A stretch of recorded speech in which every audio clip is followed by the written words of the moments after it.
Actress Millie Bobby Brown has hit out at a number of news articles and headlines this week after they start commenting on her appearance. She's doing a press tour at the moment to promote her new Netflix film, and naturally she's had a bit of a makeover and looks a bit different. This has led to a number of news articles commenting on her appearance, and some of them suggesting that she's looking a bit older or a bit different. Millie read these stories, got angry, and she said in a social media video how she grew up in front of the world and for some reason people can't seem to grow with her, naming and shaming a few writers. Even Matt Lucas got involved.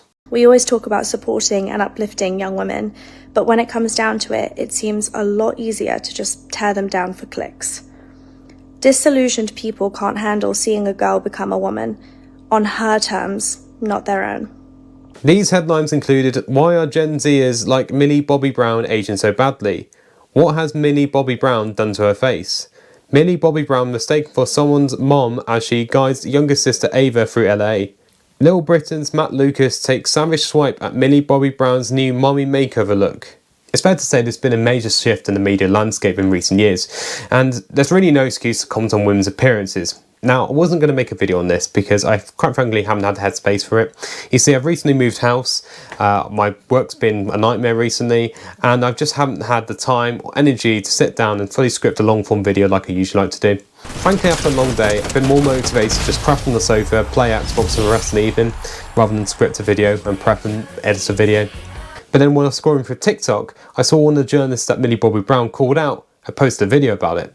Lydia Hawkins shared a frank and well-spoken apology about the matter, and she explained that a Daily Mail editor told her to write the story and that she has now since resigned from working for the Mail Online. Now, before I looked her up, I could read between the lines to see a Daily Mail editor had actually asked her to write the story, and she's explained all of this in the video. It is not something that I proactively pitched. Following social media discussions about Millie's appearance, I was asked to reach out to experts who could comment on the rise in Gen Zs getting tweakments. This is not an excuse or me asking for sympathy, because I still wrote it. But I want to be clear that this is something that I didn't push to write, and that I did not have editorial control over the headline. I would never have expected it to blow up in this way, or for Millie to comment on it. She is fully in the right to do so. I want to say I'm sorry for writing the story, and for not being brave enough to say no, I don't want a part in this. Now, I've worked in journalism for 8 years now, at a local and national level, so I can sort of speak with authority about the subject and why the whole story and how this whole fiasco has happened. Now, how reporters work is usually that they pitch stories daily and throughout the week, and these are desked by editors who look at them and also suggest stories that they should write as well. This can be about things that are trending online or quick win page view winners that can boost online traffic. Now, staff reporters can push back on these suggested stories, but with freelance reporters, it's sort of different. You see, freelance journalists pitch their own story ideas to various news outlets and hope they get commissioned, so they're paid. They're also asked to write stories by editors. Now, as a freelancer, their monthly income vary based on the amount of commission articles they write and how much they get paid.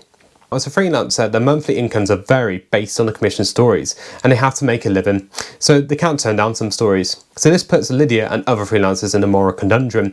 Do they write the story and take the paycheck to pay their bills, or do they simply turn it down and then have to make up that money somehow by writing another story elsewhere? It's a difficult one. Editors can be tricky. The majority of them are lovely, hard-working people who have been in a reporter's exact position and can sympathise with them. Others can be pushy, demanding, and a bit overbearing. A bit like a helicopter parent or Jos Verstappen in the F1 paddock. We're done when I say we're done.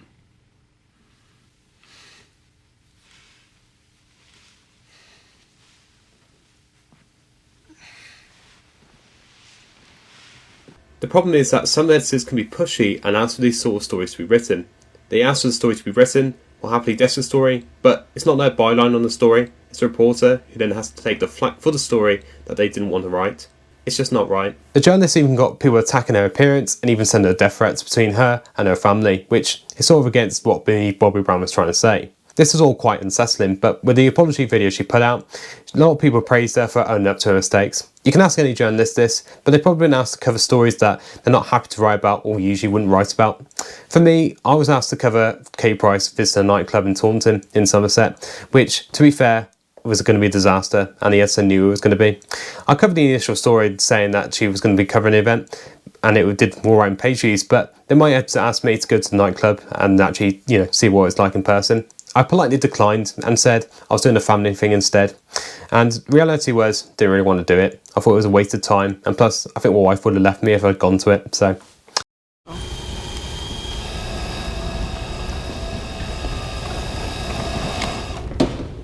How about new? The point is, journalists are asked to cover stories they don't want to do.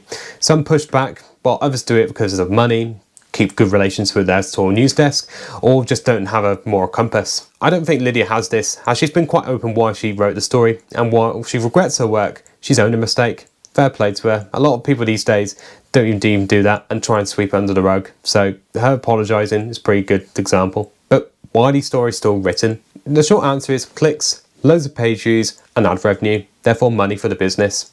But if you want a long answer, Outlet usually finds a popular topic or figure to write about, looks at the online search traffic and trends, crafts the story of a narrative to capitalise on online search traffic, write a story of an engaging headline that draws attention, dress up the story of good photos and subheads and all that, publish a story, tracks hundreds and thousands of page views, and hopefully ad revenue for the business, and also keeps it on social media and goes viral and keeps it in the pub discussion. Now others will be wondering, is this actual journalism worth printing? My personal view is no, because it tears down a young actress over her looks, and we've seen countless stories over the years of women being talked down about their appearance. It's wrong, even in this day and age. But my only reading of the situation is that there's such a hunger for stories on Millie, and even any gossip will be deemed news by some news publications. News is broad.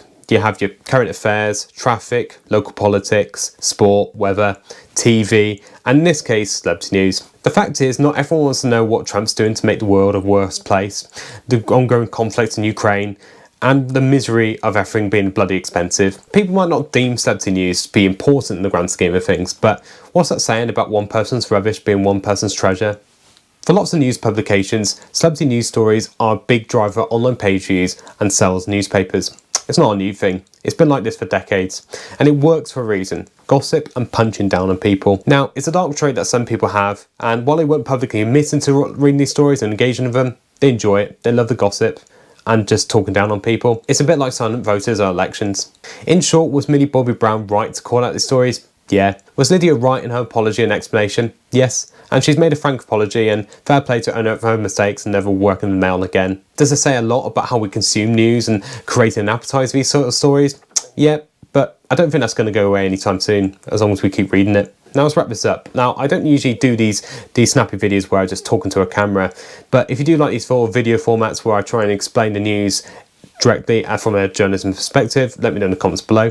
Even if I don't agree with the stories, I'm just trying to see why they've been written, and hopefully you can understand. I'm really keen to see what your views on this as well, so if you want to drop your views in the comments below, I really would appreciate it, negative or not. Even if you don't agree with me, just don't send me a death threat. I really would appreciate that. If you did like the video, please drop me a thumbs up. And of course, if you want to see this and some more videos from me, please subscribe to the YouTube channel. Now on the screen right now, there's some videos that you might enjoy based on your likes and dislikes and your algorithm on YouTube. It's a mysterious beast. But if you want to watch any of those videos, I really would appreciate it. And yeah, support the channel, because I'm trying to make this an independent thing. And hopefully, who knows, one day this could be my full-time job. Freelance life. I know I just bitched about it in the video and how difficult it would be, but I want to work on my own terms and not be on a rota system. So anyway, thanks for watching, and hopefully get to see you again here soon.